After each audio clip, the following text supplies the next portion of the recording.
Hello everyone, आज हम एक बार फिर से इलेक्ट्रोकेमिस्ट्री पे डिस्कस करने वाले हैं, जहां पे हमने लास्ट लेक्चर में हमने नर्स्ट इक्वेशन पे डिस्कस किया था कंप्लीटली, लेकिन उसके न्यूमेरिकल पोर्शन पे आज हम डिस्कस करने वाले हैं क्योंकि उसका न्यूमेरिकल पोर्शन सबसे ज्यादा इंपॉर्टेंट है। ठीक है, किस तरीके से आपको उसके न्यूमेरिकल सॉल्व करने हैं, किस तरीके से आपको उसके क्वेश्चन सॉल्व करने हैं, वहां पे किस किस टाइप के केसेस बनेंगे जहां से आपसे क्वेश्चन इसमें फ्रेम किए जाएंगे, या कोई भी क्वेश्चन जो नर्स्ट इक्वेशन पे बेस आएगा वो किस तरीके से सॉल्व करना है।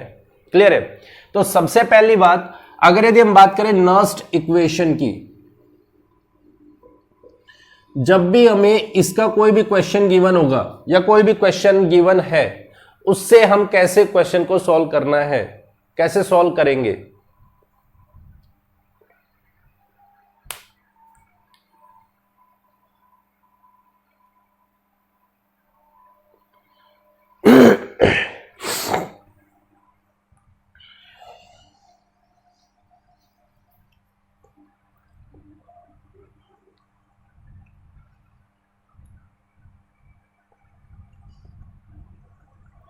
हेलो एवरीवन, आज हम एक बार फिर से अपना इलेक्ट्रोकेमिस्ट्री पे एक नया लेक्चर लेके आए हैं, जिसमें आज हम बात करेंगे, जहां पे हमने लास्ट वीडियो में अपने नर्स्ट इक्वेशन पे डिस्कस किया था कंप्लीटली। आज हम उसी से आगे बात करेंगे, जहां पे हम न्यूमेरिकल पोर्शन का डिस्कशन करेंगे कि किस तरीके से नर्स्ट इक्वेशन की न्यूमेरिकल्स को सॉल्व करते हैं। ठीक है, कंप्लीटली डिस्कस करते हैं कि नर्स्ट इक्वेशन से हम किस तरीके से इसकी एप्लीकेशन है और वो यूज करेंगे, या किस किस टाइप के क्वेश्चंस बनते हैं। देखो, सबसे पहला काम आपका ये होगा, या तो आपको कोई भी सेल रिप्रेजेंट करके गिवन होगी। इसमें किस किस टाइप से क्वेश्चन बनते हैं, या तो आपको सेल रिप्रेजेंट किया जाएगा। दूसरा, सेकंड केस क्या है कि आपको ई नोट वैल्यूज दे दी जाएंगी और फिर उसके बेस पूछ लिया जाएगा। कोई भी आपको दो ई नोट वैल्यूज दे दी जाए और उसमें पूछ लिया जाए कि बताइए, पहला क्वेश्चन तो इसमें ई नोट कैलकुलेट करो, दूसरा क्वेश्चन इसमें सेल रिप्रेजेंट करो, तीसरा क्वेश्चन इसमें रिएक्शंस मेंशन कीजिए, एनोड पे कौन सी होगी, कैथोड पे कौन सी होगी, चौथा रिएक्शन आपको ईएमएफ पूछ ले। ठीक है, मतलब आपको अलग अलग टाइप से क्वेश्चंस फ्रेम किए जा सकते हैं। किस तरीके से सॉल्व करना है, तो सबसे पहला काम आपका ये होगा, जब भी कोई भी न्यूमेरिकल होगा नर्स्ट इक्वेशन का, तो आपको सबसे पहला आपका काम होगा उसमें ई नोट वैल्यू चेक करना, E naught of the cell calculate करनी है।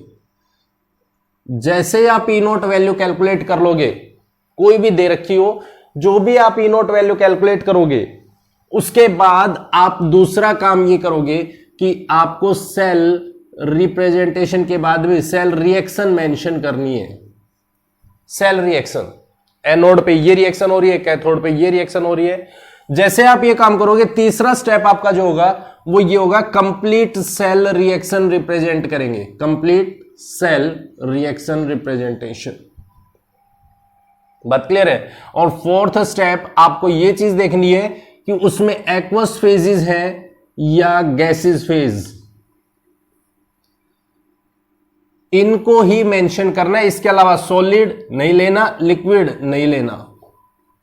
ठीक है, इनको मेंशन करना है और उसके बाद में अप्लाई करना है। क्लियर है? देखो किस तरीके से इसके क्वेश्चंस बनते हैं, किस तरीके से क्वेश्चन सॉल्व करने हैं। हम सबसे पहले क्वेश्चन लेते हैं, जहां पे अगर यदि हम बात करें E naught of zinc 2+2 zinc that is equals to -0.76 volt. एक ई नोट वैल्यू ये दे दी, दूसरी ई नोट वैल्यू आपको दे दी ई नोट ऑफ, अगर यदि हम बात करें cadmium to cadmium 2+ that is equals to +0.40 volt, ये दे दी। ठीक है, ये चीज दे रखी है।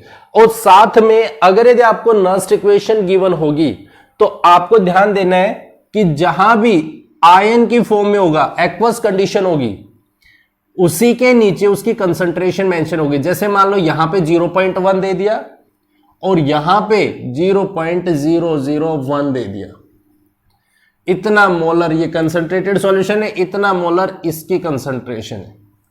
या तो आपका फर्स्ट केस आपको ई नोट के टर्म में मेंशन कर दे, और जहां पे आपको एक्वस फेज के नीचे ही उसके सॉल्यूशन की कंसंट्रेशन मेंशन कर दे। क्लियर है? तो हमें ध्यान देना है, सबसे पहला काम हमारा ये होगा कि हम ये चेक करें कि ई नोट वैल्यू क्या है, E naught of the cell. और वो कैसे निकालते हैं वो आपको बहुत अच्छे से आता है। सबसे पहला काम क्या करना है, इनको रिडक्शन पोटेंशियल में कन्वर्ट करना है। देखो ध्यान देना एक चीज का कि हम इसको रिडक्शन पोटेंशियल में ही कन्वर्ट क्यों कर रहे हैं। भाई हम इसको ऑक्सीडेशन में भी कन्वर्ट कर सकते हैं, बिल्कुल कर सकते हैं, ऑक्सीडेशन में भी कन्वर्ट कर सकते हैं, कोई प्रॉब्लम नहीं है।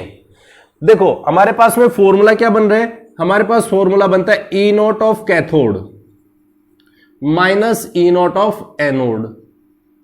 कब बनता है ये, जब दोनों के दोनों रिडक्शन टर्म में होते हैं। ये बात ध्यान देनी है, रिडक्शन फॉर्म होगी दोनों की वैल्यू, तो हम ये फॉर्मूला अप्लाई करते हैं E naught of the cell. अगर यदि मैं इनको किसी को भी अगर अब चेंज करता हूं, चाहे मैं ऑक्सीडेशन में बदलूं चाहे मैं रिडक्शन में बदलूं, मेरे पास में अगर यदि मैं रिडक्शन में बदल रहा हूं तो मेरा ये फॉर्मूला है, लेकिन अगर मैं ऑक्सीडेशन में बदलूंगा तो ये फॉर्मूला और चेंज हो जाएगा। क्या, ई नोट ऑफ कैथोड, कैथोड को अब मेरे को ऑक्सीडेशन करना है क्योंकि ये रिडक्शन में था, अब इसको ऑक्सीडेशन में बदलना है तो ये ई नोट ऑफ कैथोड, लेकिन अब इसको किस में बदलना है, ऑक्सीडेशन में, तो ऑक्सीडेशन में ये माइनस हो जाएगा, minus sign E naught of anode, ये रिडक्शन में है, ये भी रिडक्शन में है, रिडक्शन में अब इसको किस में कन्वर्ट कर रहे हैं, ऑक्सीडेशन में, और ऑक्सीडेशन में कन्वर्ट कर रहे हैं तो ये माइनस साइन।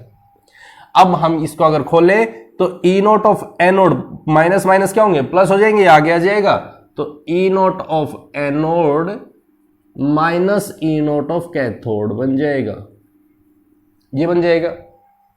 अब कुछ लोग ये कहेंगे कि भाई नहीं मैं तो ऑक्सीडेशन में भी रख सकता हूं रिडक्शन में भी रख सकता हूं, ऐसा कोई जरूरी थोड़ी हम दोनों को ऑक्सीडेशन में बदले या रिडक्शन में बदले, नहीं हम अलग अलग भी रख सकते हैं, बिल्कुल रख सकते हैं। तो हम ये भी कह सकते हैं ई नोट ऑफ, अगर यदि मैं एनोड को ऑक्सीडेशन में रखूं और कैथोड को रिडक्शन में रखूं तो मेरे पास में E naught of cathode minus of E naught of anode, तो ये माइनस माइनस क्या होंगे, प्लस हो जाएंगे, तो ये हो जाएगा E naught of an cathode minus और ये प्लस, तो ई नोट ऑफ एनोड। देखो इसमें क्या होता है कि हम कंफ्यूज हो जाएंगे। सबसे बड़ी बात ये है कि जब हमने ये चीजें अप्लाई की है, एक्स्ट्रा फॉर्मूले हमने दिमाग में बिठाए, पहली चीज तो हमारे पास में इतना स्टोरेज ही नहीं है कि हम इतने फॉर्मूले याद रखें, ठीक है, क्योंकि ई नोट वैल्यू में सिर्फ प्लस और माइनस का ही डिफरेंस होता है और प्लस माइनस के वेरिएशन से ही क्वेश्चन में गलती होती है। इसको मिनिमाइज करने के लिए आप सिर्फ एक ही फॉर्मूला याद रखें और वो ये कि आप उसको सिंपली रिडक्शन टर्म में बदल लो, नहीं तो आप जैसे ही एग्जाम में जाओगे तो आपको दिमाग में आएगा अरे यार ऑक्सीडेशन में था या लोअर हायर वैल्यू कौन सी थी, इसलिए आपको कंफ्यूजन होगा। इसलिए मैंने बोला है कि आप या तो इसको रिडक्शन फॉर्म में रखो या फिर ऑक्सीडेशन में, एक में ही कन्वर्ट करना है। बात क्लियर है, गलती होने के चांसेस खत्म हो जाते हैं, गलत नहीं होगा कोई भी क्वेश्चन इस बेस पे।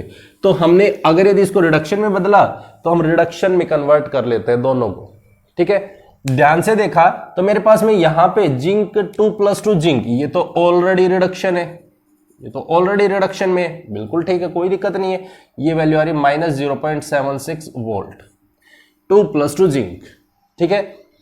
जब हम कैडमियम पे आते हैं तो कैडमियम 0 to 2+ वैल्यू आ रही है, cadmium 0 to 2+, that is oxidation, और ऑक्सीडेशन है तो हम क्या कहेंगे, इसको रिडक्शन में कन्वर्ट कर लो। रिडक्शन में कन्वर्ट करेंगे तो ये बन जाएगा हमारे पास में E naught of cadmium 2+ gives cadmium is equals to, value क्या आ जाएगी, प्लस है तो -0.40 वोल्ट। अब दोनों में से ये देख लो किसकी वैल्यू हायर किसकी वैल्यू लोअर, बात क्लियर है, किसकी वैल्यू हायर है, ये है -0.76, ये है -0.40। अब आपने देखा होगा जिसकी value lower with negative sign वो हायर होती है। भाई ये बात तो ऑब्वियस है ना कि यहां पे 0 है, यहां पे -1 है, यहां पे -2 है, -1 बड़ा है या -2 बड़ा है, दैट इज -1 बड़ा है, तो दैट मीन्स कि हमारे पास में 0.40 वोल्ट हायर है। तो हायर है तो हम इसमें E naught of the cell निकालते हैं, E naught of the cell, E naught of the cell निकालेंगे तो हमारे पास क्या आएगा, -0.40 वोल्ट, ये वैल्यू आ गई, minus minus of that is minus 0.76 volt. ये फॉर्मूला बन गया हमारे पास में। अब यहां से वैल्यू निकाल लो, वैल्यू निकालेंगे तो ये आ जाएगा प्लस 0.26 वोल्ट। ये हमारी कैलकुलेशन आ गई, क्योंकि ये 36 आएगा।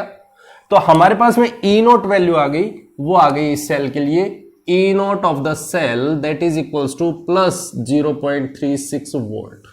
ये हमारे पास कैलकुलेशन आ गई है। आ गई। चलो, अब जैसे मेरे पास में ई नोट वैल्यू आई, दूसरा स्टेप मेरा क्या है? दूसरा स्टेप मेरा ये है कि इसमें ये आइडेंटिफाई करना है कि कौन सा कौन सा एनोड था, कौन सा कैथोड था। बात क्लियर है?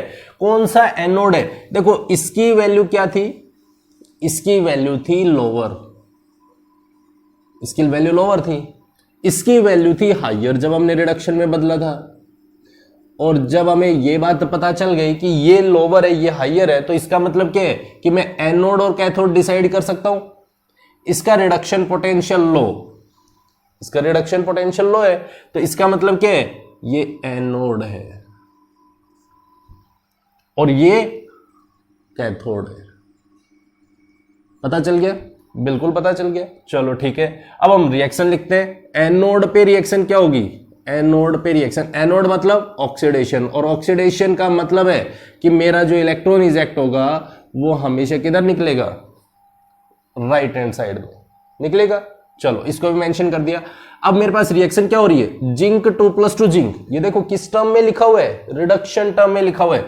और रिडक्शन टर्म में लिखा हुआ है, मुझे लिखना किस में? ऑक्सीडेशन में। तो ऑक्सीडेशन में इसका उल्टा स्टार्ट करना है लिखना, जिंक टू जिंक 2+। ये हो गया। कितने इलेक्ट्रॉन इजेक्ट होंगे? यहां से 0, यहां से 2+, that is equals to 2 electron. हो गया। कैथोड पे आते हैं। कैथोड पे रिएक्शन दी हुई है, वो दे रखी है कैडमियम, क्योंकि कैथोड पे क्या होता है? रिडक्शन, और रिडक्शन होता है तो इसका मतलब क्या होगा? इलेक्ट्रॉन इधर इजेक्ट होंगे, इधर इजेक्ट हुए। कैडमियम 2+, 2 कैडमियम जा रहे हैं। ठीक है, तो हमारे पास कितने का चेंज है? 2 इलेक्ट्रॉन्स का। तो यहां से ये कैंसिल, इस वैल्यू से हमने वैल्यू कैलकुलेट की, तो ये आ गया zinc that is solid plus cadmium 2+, that is aqueous, gives zinc 2+ aqueous plus cadmium solid. ये बन गया हमारे पास में जो इक्वेशन बनी है, वो इक्वेशन ये बन गई। कंप्लीट सेल रिएक्शन ये हो गई, cell reaction formation. This is the cell reaction formation. ठीक है, सेल को, कंप्लीट सेल को हमने रिप्रेजेंट कर दिए। अब हमारे पास जैसे ये बना, तो अब मेरे पास में हम जो नस्ट इक्वेशन से कैलकुलेशन करना चाह रहे थे वो हम बहुत आसानी से कर सकते हैं। बहुत आसानी से कैसे कर सकते हैं? क्योंकि नस्ट इक्वेशन का फॉर्मूला क्या कहता है? वो कहता है EMF of the cell. EMF of the cell क्या होता है? Is equals to E naught of the cell minus, अगर यदि एक स्टैंडर्ड कंडीशन पे 298 केल्विन पे, तो हम ये कह देंगे कि 0.0591 अपॉन n log ऑफ। अब देखना है, अब वहां से नहीं देखना हमने कुछ भी। अब हमने ये जो रिएक्शन लिखी है, ये जो रिएक्शन लिखी हुई है, इस रिएक्शन को देखना है, और जो प्रोडक्ट है अपॉन रिएक्टेंट करना है। प्रोडक्ट की कंसंट्रेशन अपॉन रिएक्टेंट की कंसंट्रेशन, हम ये देखेंगे। बात क्लियर है? अब प्रोडक्ट में कौन है, रिएक्टेंट में कौन है? जो सॉलिड है, लिक्विड है, उसको हटा दो। जो एक्वस है या गैसियस है उसको मेंशन कर दो। देखो प्रोडक्ट में इधर से चलो, बैक साइड से चलो, तो हमारे पास देखा कैडमियम सॉलिड कैंसिल, नहीं लेने, यूज ही नहीं है। जिंक 2+ एक्वस बिल्कुल यूज करेंगे। तो हमारे पास में ईएमएफ ऑफ द सेल आ गया plus 0.36 volt minus 0.0591 upon N. N का मतलब है नंबर ऑफ इलेक्ट्रॉन्स का चेंज कितना आ रहा था। नंबर ऑफ इलेक्ट्रॉन्स, जब हमने जिंक टू जिंक 2+ गए तो 2 इलेक्ट्रॉन, कैडमियम 2+ टू कैडमियम जा रहे थे तो भी 2 इलेक्ट्रॉन्स, तो एन की वैल्यू होगी 2 लॉग ऑफ प्रोडक्ट में कौन है? जिंक 2+ एक्वस, और जिंक 2+ की कंसंट्रेशन क्या दे रखी है? यहां पे आए तो हमने देखा है 0.1 मोलर दे रखी है। क्या इसका कोई स्टोइचियोमेट्रिक कोएफिशिएंट है? नहीं है। अगर होता तो वो इसके पावर में चला जाता। ठीक है, यहां तक खत्म हो गया, प्रोडक्ट खत्म हो गया, डिवाइड में आ जाओ। रिएक्टेंट में हमने देखा पहले कैडमियम 2+ है, कैडमियम 2+, इसकी कंसंट्रेशन ये रही, तो 0.001, कोई भी स्टोइचियोमेट्रिक कोएफिशिएंट नहीं है, तो मतलब इसकी पावर 1, इसकी पावर 1, ठीक है। इसके बाद आए जिंक सॉलिड फेज तो हम मेंशन ही नहीं करते, और मेंशन नहीं करेंगे तो इसका मतलब हमारे पास में ये हो गया, सेल के साथ में जो रिएक्शन हो रही है वो ये हो गई, नस्ट इक्वेशन का फॉर्मूला ये हो गया, ठीक है। अब हम इसको सॉल्व करते हैं, यहां से जैसे हम सॉल्व करेंगे तो हमारे पास क्या बनेगा, क्या आएगा, देखो 0.36 वोल्ट माइनस, जब हम इसको कैलकुलेट करेंगे तो हमारे पास में इसकी कैलकुलेशन क्या आएगी, लॉग वैल्यू में आपको पता है, यहां से 0.0591 अपॉन 2 लॉग, अब इसको हम ऐसा लिख सकते हैं 1/10 इंटू 100 या 1000, 1 to 3000 डिवाइडेड बाय 1, ऐसा लिख सकते हैं। तो हमारे पास में 001 है ना, हाँ ठीक है, ये हो गया। अब हम इसको सॉल्व कर लेते हैं, 10⁻² आएगा, 2 आगे आ जाएगा, 2 से 2 कैंसिल, 0.0591। देखो log 1 की वैल्यू क्या होती है, दैट इज 0, और log 10 की वैल्यू 1। इसका log का डिस्क्रिप्शन बॉक्स में आपको मिल जाएगा, log टेबल को किस तरीके से मेमोराइज करते हैं, किस तरीके से हम कैलकुलेशन करते हैं logs की, वो आपको आपके डिस्क्रिप्शन बॉक्स में मिल जाएगा, उसे आप जाके देख सकते हो, ठीक है। तो अभी सिर्फ आपको ये याद रखना है, log 1 = 0 होता है, log 10 = 1 होता है, क्लियर। तो इसकी कैलकुलेशन कर लेना, मोस्ट ऑफ द केसेस आपको ज्यादा बड़ी कैलकुलेशन नहीं मिलेगी, ये भी ध्यान देना है, ठीक है। अब मेरे पास में इसी से आपको ये भी पूछ लिया जाएगा, सेल रिप्रेजेंट करो भाई, सेल रिप्रेजेंट करके दिखाइए, ठीक है। तो सेल रिप्रेजेंट कर देंगे, कोई दिक्कत नहीं है। सेल रिप्रेजेंटेशन बिल्कुल आसान है। आपने क्या रिएक्शन लिखी थी, zinc plus cadmium 2+ gives zinc 2+ plus cadmium ये लिख रहे थे। तो जिंक से जिंक 2+ पे जा रहे थे, ये एनोड है मेरा, तो जिंक से जिंक 2+ पे जा रहे थे, ये मेरा सॉलिड है, ये मेरा एक्वस है, दोनों फेज डिफरेंट है, स्लैश आ गया। दोनों के बीच में सॉल्ट ब्रिज होता है, एनोड खत्म हो गया, फिर सॉल्ट ब्रिज, फिर उसके बाद आते कैथोड पे। कैथोड कहां से कहां है, यहां से यहां है, तो cadmium 2+ gives cadmium that is solid that is aqueous, दोनों फेजेस डिफरेंट, स्लैश आ गया। सॉलिड से स्टार्टिंग, सॉलिड से एंडिंग, तो मेरी ये सेल रिप्रेजेंटेशन हो गई, ठीक है, बात क्लियर है। अब ये था मेरा फर्स्ट केस। आपको कोई भी क्वेश्चन गिवन होगा उसमें आपको मेंशन करना है, क्लियर है। सेकंड केस आपको क्या क्या गिवन हो सकता है, सेकंड केस में आपको ये गिवन हो सकता है, जैसे आपने ये सेल रिप्रेजेंट किए, यहां पे इसे सिमिलर तरीके से आपको कोई भी सेल रिप्रेजेंट करके दे दी जाएगी, आपका बहुत बड़ा काम आपका सोल्व कर दे इसी क्वेश्चन में। अगर यदि मान लो सपोज करो आपको सेल रिप्रेजेंट करके दे दी, सेल रिप्रेजेंट आपको कर दिए, ठीक है, इसी के आगे आपको मेंशन कर दे इसकी वैल्यू भाई 0.1 मोलर कंसंट्रेशन है, और इसी के आगे यहां पे लिख दे 0.001 मोलर कंसंट्रेशन। क्वेश्चन ऐसा भी फ्रेम किया जा सकता है कि आपको सेल रिप्रेजेंट करके दे दी जाए और उसी में आपको मेंशन कर दे उनके आयंस के नीचे उनकी कंसंट्रेशन। तो आपको क्या यूज करना है, सिंपल सा काम है, वही काम है, बस कुछ नहीं है, डिफरेंस कुछ नहीं है, वही चीजें दी हुई है। इनकी ई नोट वैल्यू भी आपको कैलकुलेट करके दे सकता है, E naught of the cell is equals to P0.36 volt, और कह दे ईएमएफ कैलकुलेट कीजिए। ध्यान देना है, दोनों में डिफरेंस ध्यान देना है। आपसे या तो ये बोलेगा स्टैंडर्ड ईएमएफ, एक बात इसमें बहुत ज्यादा कंफ्यूजन होगा, स्टैंडर्ड ईएमएफ बोल दी, अगर यदि वो स्टैंडर्ड ईएमएफ बोल रहे हैं that means E naught value calculate करवा रहे हैं, और अगर खाली ईएमएफ बोल रहे हैं that means equals to E cell calculate हो रही है। ये बात बहुत अच्छे से ध्यान देना है, क्योंकि नस्ट इक्वेशन कंसंट्रेशन चेंज होने के बाद में ईएमएफ ऑफ द सेल बन जाता है, और स्टैंडर्ड कंडीशन पे, स्टैंडर्ड कंडीशन मतलब 1 मोलर कंसंट्रेशन होगी, 298 केल्विन टेम्परेचर होगा, 1 एटमॉस्फेयर प्रेशर होगा, मतलब वो सारी कंडीशंस होंगी, तो मेरे पास ईएमएफ ऑफ द सेल बनता है स्टैंडर्ड कंडीशन पे, ठीक है। तो दोनों में डिफरेंसेस आपको मेंशन कर लेने हैं, बुक में दे रखे होंगे, क्लियर। ऐसा क्वेश्चन भी आ सकता है केस 2, जहां पे आपको सेल रिप्रेजेंट करके दे दे और फिर उससे कैलकुलेट करवा ले कि ईएमएफ कैलकुलेट कीजिए। ऐसे क्वेश्चंस बहुत ही सिंपल होते हैं, कुछ भी नहीं करना है आपको। इसमें क्या करोगे, सबसे पहले जब आपको सेल रिप्रेजेंट की हुई है तो आप इसे रिएक्शन मेंशन कर लो। एनोड पे क्या हो रहा है, जिंक 2 यही हो रहा है। कितने इलेक्ट्रॉन इजेक्ट हो रहे हैं, 2 इलेक्ट्रॉन इजेक्ट हो रहे हैं। ये तो हो रहा है एनोड पे, जिंक टू प्लस जा रहे हैं तो इसमें 2 इलेक्ट्रॉन इजेक्ट हो रहे हैं। जब दूसरी सेल रिप्रेजेंट कर रहे हैं तो ये हो रहा है कैडमियम 2 कैडमियम, ये लिखा हुआ है, जहां पे 2 इलेक्ट्रॉन्स का इजेक्शन हो रहा है। 2 इलेक्ट्रॉन से 2 इलेक्ट्रॉन कट गए, एन की वैल्यू आ गई मेरे पास में कितनी, n इज इक्वल्स टू 2 आ गया, n इक्वल्स टू 2। अब इसमें यहां पे वैल्यू मेंशन कर दो, ये एक्वस है, ये सॉलिड है, ये एक्वस है, ये सॉलिड है। बस ये आएगा नीचे, जिंक 2 प्लस आएगा that is aqueous phase, plus cadmium solid आएगा गिव्स जिंक सॉलिड आएगा, plus cadmium 2 plus aqueous phase mention होगा। ये मेरा प्रोडक्ट है, ये भी मेरा प्रोडक्ट, ये मेरा रिएक्टेंट में, ये मेरा प्रोडक्ट में है, तो दोनों को मेंशन कर देना है।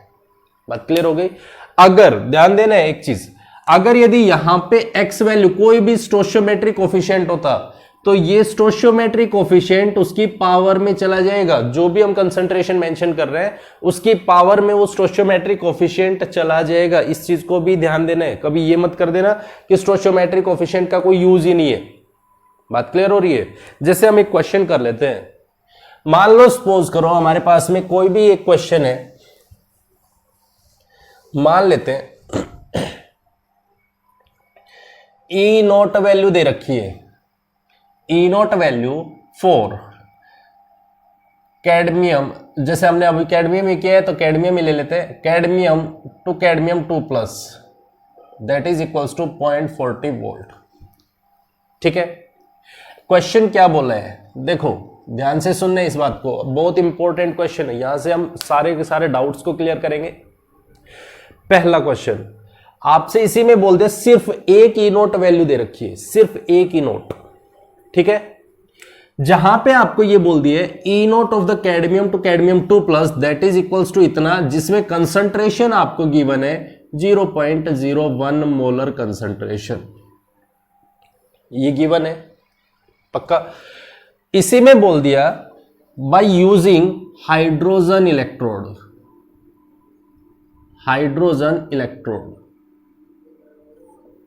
ठीक है, अब बता दे कि हमारे पास में जहां पे H प्लस आयन की कंसंट्रेशन है वो 0.1 मोलर है, H प्लस आयन है 1 मोलर है, और हाइड्रोजन गैस H2 गैस है वो 1 एटीएम प्रेशर पे प्रेजेंट है। क्लियर है, आपसे ये दो चीजें मेंशन कर दी।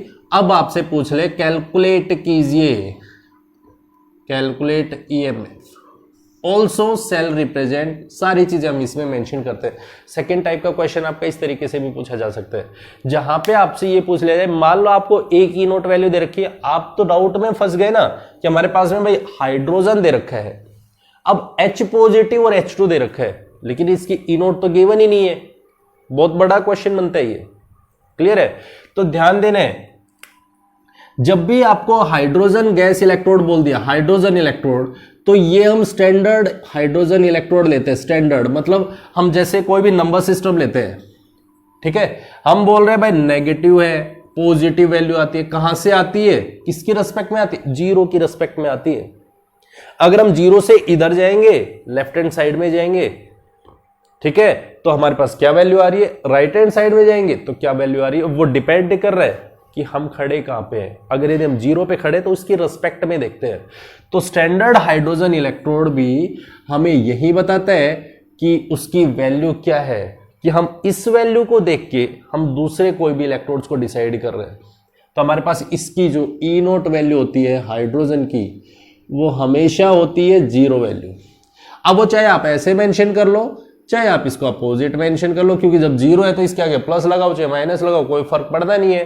तो E naught of H positive to H2 that is equals to 0 volt. अब तो सारा क्वेश्चन गिवन है आपको, बिल्कुल कोई दिक्कत ही नहीं है। ई नोट मेंशन करते हैं, ईएमएफ हमारे पास दे रखा है, तो पहले सेल रिप्रेजेंट कर लेते हैं। सेल रिप्रेजेंट कर लो, सेल रिएक्शन लिख लेते हैं।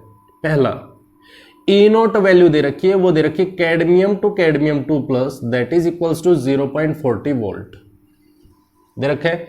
ई नोट वैल्यू दे रखी है hydrogen to hydrogen plus that is equals to 0 volt, ये दे रखे।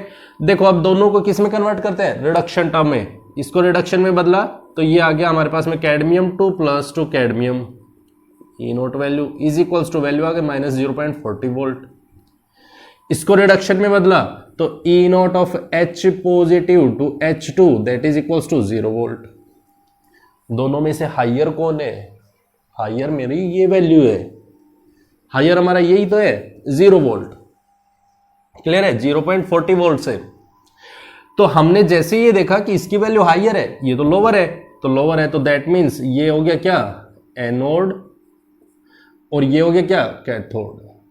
सीधा फॉर्मूले में पुट डाउन कर दो, E naught of the cell is equals to क्या आएगा 0 volt minus 0.40 volt that is equals to 0.40 volt. ये हमारे पास में आ गया EMF of the cell standard condition पे 0.40 वोल्ट, ये वैल्यू आ गई।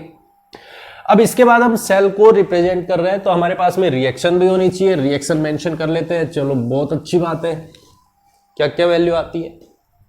अगर यदि हमने H पॉजिटिव लिखा है, H पॉजिटिव टू H2, ये हमारे पास में क्या हो रहा है, ये हमारे पास में 0 वोल्ट है, तो ये हमारा कैथोड है, 0 वोल्ट कैथोड है। और एनोड पे कैडमियम 2 प्लस टू कैडमियम है, तो हम इसको लिखते हैं, जब एनोड पे लिख रहे हैं तो इसका मतलब ऑक्सीडेशन, और ऑक्सीडेशन मतलब electron ejection right hand side में। कैडमियम टू कैडमियम 2 प्लस ये हो गया दैट इज एक्वस, ठीक है। कितने इलेक्ट्रॉन्स का चेंज, 2 इलेक्ट्रॉन्स का चेंज हो गया। दूसरे पे आते हैं, सेकंड केस, जहां पे हमारे पास में हाइड्रोजन है जो मेरा कैथोड है। कैथोड है इसका मतलब क्या है, ये मेरा रिडक्शन है, और रिडक्शन में इलेक्ट्रॉन इजेक्शन हमेशा इधर होगा। किसका और है, हाइड्रोजन पॉजिटिव से H2 गैस, हाइड्रोजन पॉजिटिव से H2 गैस एलिमिनेट हो रही है, हो रही है। अब देखो एक चीज है हमारे पास में, या तो हम इसको इस रिएक्शन में देखें, यहां पे तो 2 H है, यहां पे 1 H है, या तो हम इसको 1 बना ले या फिर हम इसको 2 बना दें। तो हम क्या कर सकते हैं, जैसे मान लो सपोज करो, क्योंकि हम एक और वो चीज देखना चाहते हैं कि स्टोइचियोमेट्रिक कोएफिशिएंट्स को कैसे अप्लाई करते हैं। तो हमने देखा अगर यदि हम इसको वो बना रहे हैं, क्या इसको अगर यदि हम हाफ बना रहे हैं, 1 बना रहे हैं, तो इसको हमें हाफ से मल्टीप्लाई करना पड़ेगा।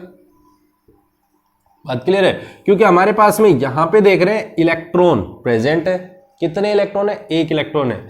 यहां पे कितने हैं, यहां भी 1 इलेक्ट्रॉन, यहां पे 2 इलेक्ट्रॉन है, यहां पे 1 इलेक्ट्रॉन है, क्योंकि हमें इलेक्ट्रॉन तो कैंसिल करने, कंप्लीट सेल बनानी है। बात क्लियर है। तो अगर यदि हमें कंप्लीट सेल बनानी है तो इन इलेक्ट्रॉन्स को कैंसिल करना पड़ेगा। तो कैंसिल करेंगे तो हमारे पास में इसको 2 से मल्टीप्लाई कर दो। जैसे 2 से मल्टीप्लाई करेंगे तो ये 2 इलेक्ट्रॉन्स सॉरी 2 H पॉजिटिव और ये कैंसिल हो गया, तो हमारे पास में ये आ गया 1 आ गया। रिएक्शन कंप्लीट, मेंशन कर दो, 2 इलेक्ट्रॉन से 2 इलेक्ट्रॉन कैंसिल, n की वैल्यू 2, n की वैल्यू 2 है। ये मेरा एक्वस फेज में है, ये मेरा गैसियस फेज में है। बहुत ध्यान से समझना है, अभी E naught value EMF of the cell Nernst equation किस तरीके से अप्लाई करनी है, क्लियर। अब यहां से चलते हैं हम, देखो cadmium that is solid plus 2H positive that is aqueous gives cadmium 2 plus that is aqueous plus H2 gas. इसका मतलब यही हुआ। ई नोट पे अप्लाई करते हैं, ईएमएफ ऑफ द सेल क्या बनेगा हमारे पास में, ई नोट वैल्यू कितनी थी 0.40 वोल्ट, ये आ रही थी, माइनस 0.0591 अपॉन n की वैल्यू का चेंज कितने, n that is equals to 2 log कहां से चल रहे हैं, प्रोडक्ट अपॉन रिएक्टेंट। अब देखो ध्यान देना है, सॉलिड और लिक्विड होगा उसको खत्म कर दो और गैसियस और एक्वा से उसको मेंशन कर दो। देखा गैसियस है, इसका मतलब क्या होगा, गैस प्रेजेंट है तो उसका प्रेशर आपको गिवन मिलेगा। मल्टीप्लाई इसका तो हो गया। इस पे आते हैं, क्या इसके आगे कोई स्टोइचियोमेट्रिक कोएफिशिएंट है, नहीं है, 1 है, 1 है तो इसकी पावर 1। दूसरे पे आते हैं, कैडमियम 2+, कैडमियम 2+ की कंसंट्रेशन गिवन होगी, कैडमियम 2+ कंसंट्रेशन, कोई इसके आगे स्टोइचियोमेट्रिक कोएफिशिएंट 1 है तो उसको 1 मेंशन कर दिया। डिवाइड करते हैं इसको, इधर आ गए तो इधर आए तो हमारे पास में क्या बना है, 2H positive, H positive that is aqueous concentration mention करनी पड़ेगी। क्या स्टोइचियोमेट्रिक कोएफिशिएंट है, वो 2 है तो दैट इज पावर 2।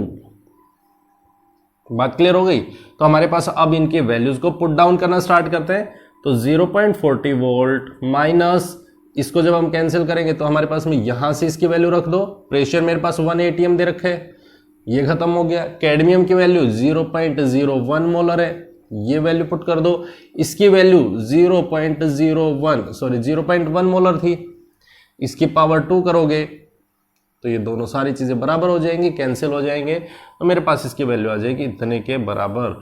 मतलब आप कैलकुलेट करोगे तो कैलकुलेट करोगे जब अपने आप समझ में आ जाएगा। समझाने का काम था वो ये चीज थी। अगर यदि आपको गैसियस फेज दे रखा है तो भी उसको आप मेंशन कीजिए, और दूसरा स्टोइचियोमेट्रिक कोएफिशिएंट कुछ भी है तो वो उसके पावर में अप्लाई कीजिए, यहां पे गलती होने के चांसेस बनते हैं। क्लियर है। तो इस चीज को नोट डाउन कर लेना कि हम किस तरीके से कैलकुलेशन कर रहे हैं। दूसरा एक और टाइप का जो क्वेश्चन बनता है जो आपसे ये कैलकुलेट करवा लेगा कि वो बोल दे आपको दो कोई भी सेल दे रखी है जहां पे आपको ईएमएफ दे रखी है, 2 सेल्स की ईएमएफ दे रखी है और आपसे कैलकुलेट करवा ले, कैलकुलेट कीजिए delta G note, delta G naught की वैल्यू कैलकुलेट कीजिए। एक क्वेश्चन ये बनता है। क्लियर है। अगर यदि आपको delta G naught value calculate करवाइए तो आपको क्या यूज करना है, delta G naught is equals to minus N F E naught of the cell, फिर आपको ये वाला फॉर्मूला यूज करना है। बात क्लियर है। तो वहां पे क्या करेंगे, एन की value number of electrons change, F that is Faraday constant, E note आपको कैलकुलेट करनी आती है, बहुत आसान है, इसमें वैल्यू पुट करो आसानी से सॉल्व हो जाएगा। जैसे मान लो सपोज करो आपको दे दिया कि यही मान लो सपोज करते हैं हमने कहा ई नोट ऑफ, एक तो हाइड्रोजन H+2 H2 दे रखा है दैट इज 0 वोल्ट, ये तो होता ही है, स्टैंडर्ड हाइड्रोजन है, ये तो हमें पता ही है। कैडमियम वाला ही ले लेते हैं, E naught of cadmium 2+2 cadmium that is equals to cadmium 2+2 cadmium, तो हमारे पास में माइनस 0.40 वोल्ट है। ठीक है, इतने के बराबर ये वैल्यू है, मान लो सपोज करो यही है।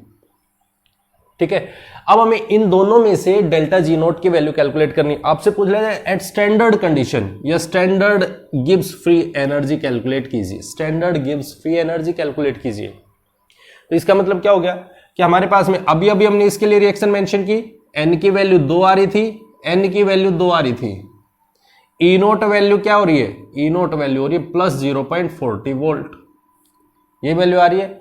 तो अब हम यहां पे पुट करते हैं delta G naught is equals to minus N की वैल्यू 2 इलेक्ट्रॉन्स, एफ की वैल्यू 96500, भाई फैराडे कांस्टेंट क्या होता है 96500 कूलम चार्ज होता है, 96500 इनटू हमारे पास में ईएमएफ सेल कितने दैट इज 0.40 वोल्ट। यहां से आप इस पे अप्लाई करो, अप्लाई करोगे तो आंसर यहां से सॉल्व करोगे तो आंसर आपका आ जाएगा। बात क्लियर हो गई कि हम किस तरीके से गिब्स फ्री एनर्जी की कैलकुलेशन करते हैं, गिब्स फ्री एनर्जी की कैलकुलेशन। क्लियर। चलो एक जो लास्ट आपका जो टाइप बनता है जहां से आपको इसी ई नोट वैल्यू पे बेस आपसे कैलकुलेशन करवाई जाएगी, और वो क्या बनती है, आपसे कह दिया जाएगा कोई भी एक रिएक्शन सेल है और वो इक्विलिब्रियम कंडीशन में है, इक्विलिब्रियम कंडीशन में आपको यहां से आपसे केमिकल इक्विलिब्रियम का रोल यूज किया जा सकता है। किस तरीके से, अगर यदि आपको कोई भी रिएक्शन दे दी और उसको बोल दिया जाए इक्विलिब्रियम कांस्टेंट कैलकुलेट कीजिए, ये आपकी रिएक्शन है और इसमें इक्विलिब्रियम कांस्टेंट कैलकुलेट कीजिए, क्लियर? तो ध्यान देना है कि अगर यदि, क्योंकि हमने जो फॉर्मूला मेंशन किया था वो था delta G is equals to delta G naught minus या plus R T L N Q, यही मेंशन कर रहे थे। Delta G is equals to delta G naught plus R T L N Q, ये चीज हम मेंशन कर रहे थे। ये हमारा फॉर्मूला था जहां पे हमने नर्स्ट इक्वेशन को ड्राइव किया था, तो वहां पे हमने देखा था। क्लियर है? अब ये जो फॉर्मूला है, अब इक्विलिब्रियम कांस्टेंट, क्योंकि डेल्टा जी नॉट किसी भी कंडीशन पे वो तो चेंज होता नहीं है, ये तो स्टैंडर्ड कंडीशन का होता है। लेकिन जो डेल्टा जी की वैल्यू है ये या तो इक्वल्स टू जीरो होगी या फिर ग्रेटर देन जीरो होगी, लेस देन जीरो होगी, इस तरीके से मेंशन होती है। अगर यदि ये इक्विलिब्रियम कंडीशन है तो इसका मतलब डेल्टा जी होता है वो जीरो के बराबर होता है। बिल्कुल ये बात नहीं भूलनी है। नेगेटिव है, डेल्टा जी की value less than zero, that means spontaneous और दैट मीन्स नॉन स्पॉन्टेनियस। तो अगर डेल्टा जी की वैल्यू इक्विलिब्रियम कंडीशन में, तो डेल्टा जी क्या हो गया, that is equals to zero, is equals to delta G naught plus R T L N Q. हम यहां से सॉल्व करते हैं, डेल्टा जी इधर आ जाएगा, delta G naught is equals to minus R T L N Q. अब L N term को खोल दो, minus R T log of Q और माइनस 2.303, जब लॉग में आएगा तो ये बनेगा, सीधी सी बात है। डेल्टा जी नोट का फॉर्मूला क्या होता है, delta G naught is equals to minus N F E naught of the cell होते हैं। ये फॉर्मूला यहां रख दो, minus N F E naught of the cell is equals to minus 2.303 R T log of Q. ये बना, यही बना है। अब हम यहां से सॉल्व करते हैं, इसकी वैल्यू क्या आ जाएगी, ये डिवाइड में आएगा, माइनस से माइनस कैंसिल हो गया, माइनस साइन से माइनस साइन कैंसिल हो गया। अब मेरे पास में, क्योंकि हम तो निकाल किसके रहे, ई नोट ऑफ द सेल, अगर यदि मान लो ई नोट ऑफ द सेल निकाल रहे हैं, लॉग क्यू निकाल रहे हैं, क्योंकि हम निकालना चाह रहे हैं हम इक्विलिब्रियम कांस्टेंट, ठीक है। तो ई नोट की वैल्यू निकाल लो पहले, E naught is equals to, ये हो गया 2.303 R into T divided by N into F, that is log of Q. क्या होता है, क्यू क्या होता है, रिएक्शन क्वोशिएंट। अब जब इक्विलिब्रियम है तो इक्विलिब्रियम आने के बाद में आपका रिएक्शन क्वोशिएंट कन्वर्ट हो जाता है इक्विलिब्रियम कांस्टेंट केसी में। अगर कंसंट्रेशन की टर्म है तो केसी में, तो ये हो जाएगा लॉग ऑफ केसी। यहां से जैसे ये सब चीजें कांस्टेंट है तो ये आ जाएगा 0.0591 अपॉन एन की वैल्यू आपको निकालनी आती है, लॉग ऑफ केसी। हम निकालना क्या चाहते हैं, लॉग ऑफ केसी, क्योंकि इक्विलिब्रियम कांस्टेंट निकालना है, तो वो आ जाएगा हमारे पास में एन इधर E naught of the cell 0 divided by 0.0591 और लॉग के को सॉल्व करते हैं तो के सी इक्विलिब्रियम कांस्टेंट क्या आ जाएगा, लॉग पावर इधर आएगी तो ये 10 raise to the power N E naught cell divided by 0.0591। यहां से हमारे पास में इक्विलिब्रियम कांस्टेंट की वैल्यू कैलकुलेट कर सकते हैं। तो आपसे कि ये भी छोटा सा क्वेश्चन पूछा जा सकता है कि इक्विलिब्रियम कांस्टेंट कैलकुलेट कीजिए, तो सीधा आप अप्लाई कीजिए नंबर ऑफ इलेक्ट्रॉन्स में चेंज कितना, ईएमएफ स्टैंडर्ड कंडीशन पे कितनी, और उसको 0.0591 से डिवाइड कर दो तो हमारे पास में सीधा इक्विलिब्रियम कांस्टेंट कैलकुलेट होके आ जाएगा। बिल्कुल क्लियर है, बिल्कुल भी नहीं एजिटेट करना है कि क्या नर्स्ट इक्वेशन बन रही है, किस तरीके से उसके न्यूमेरिकल्स को सॉल्व करना है, कुछ नहीं है, बहुत सिंपल सा फंडा है इनके लिए यूज करने को। क्लियर, कोई डाउट नहीं होना चाहिए मेरे ख्याल से, यहां तक जितना भी पढ़ा है हमने यहां तक। और अगर यदि आपको जैसे लॉग सॉल्व करना नहीं आता है, लॉग टेबल कैसे सॉल्व करते हैं, किस तरीके से मेंशन करते हैं, तो वो मैं आपको डिस्क्रिप्शन बॉक्स में आपको लिंक मिल जाएगा, वहां पे आप जाके देख सकते हो कि लॉग टेबल को कैसे सॉल्व करते हैं। ठीक है, उसके लिए आपको बिल्कुल भी परेशान होने की जरूरत नहीं है।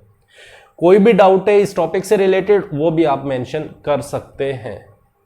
तो ये था हमारा आज का लेक्चर जिसमें हमने बात की नर्स्ट इक्वेशन के बारे में कंप्लीटली कि कैसे हमें न्यूमेरिकल सॉल्व करने हैं, किस तरीके से इक्विलिब्रियम कांस्टेंट कैलकुलेट करना है, किस तरीके से डेल्टा जी की वैल्यू कैलकुलेट करनी है, इन सबको हमने ओवरऑल डिस्कशन कर लिया है। तो ये था हमारा आज का लेक्चर।